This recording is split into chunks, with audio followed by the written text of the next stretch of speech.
The Highland Games were opened by Prince Charles amid the Queen's ongoing absence due to her health and mobility issues. The monarch missed the event for the first time in her 70-year reign as Prince Charles and Camilla were joined by Princess Anne and her husband Timothy Lawrence this afternoon.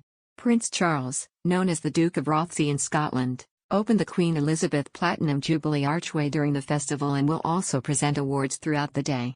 A royal source said, "The decision has been made for the Queen's comfort, and it came after a prolonged period of concerns over her health."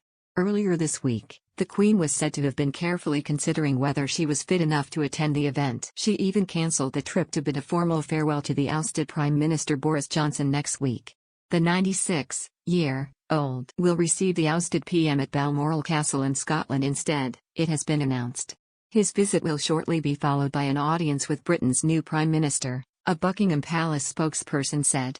For the first time in the event's history, the Highland Games will be live-streamed today so the Queen can watch along online. In Braemar, the Prince of Wales cut the heather rope to officially open the Games before he and Camilla took their seats in the Royal Pavilion to watch the events. This year's competition is the first to be held since the pandemic. Organizers said, "We are passionate about our traditions, heritage and history, and we are excited that we can reach new and old audiences to share those with you." The Queen is reportedly resting a lot more following a change in her mobility as royal family members visit the monarch at Balmoral.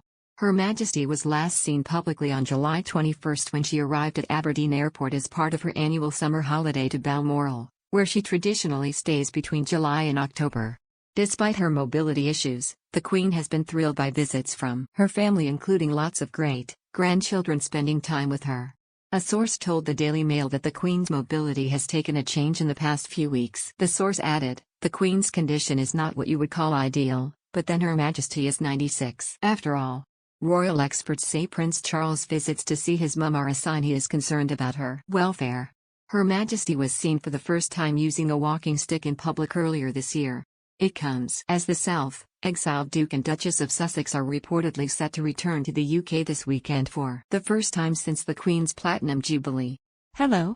Reported that the Sussex couple were due to touch down this morning and that they will appear at events in London and Manchester, as well as jetting off to Germany to mark the one-year countdown to the Invictus Games. As things stand, there are reportedly no plans for William and Kate to meet Harry and Meghan. This is despite the fact they will be staying just a few hundred feet away from one another. It is also unknown if Harry and Meghan will visit the Queen in Balmoral.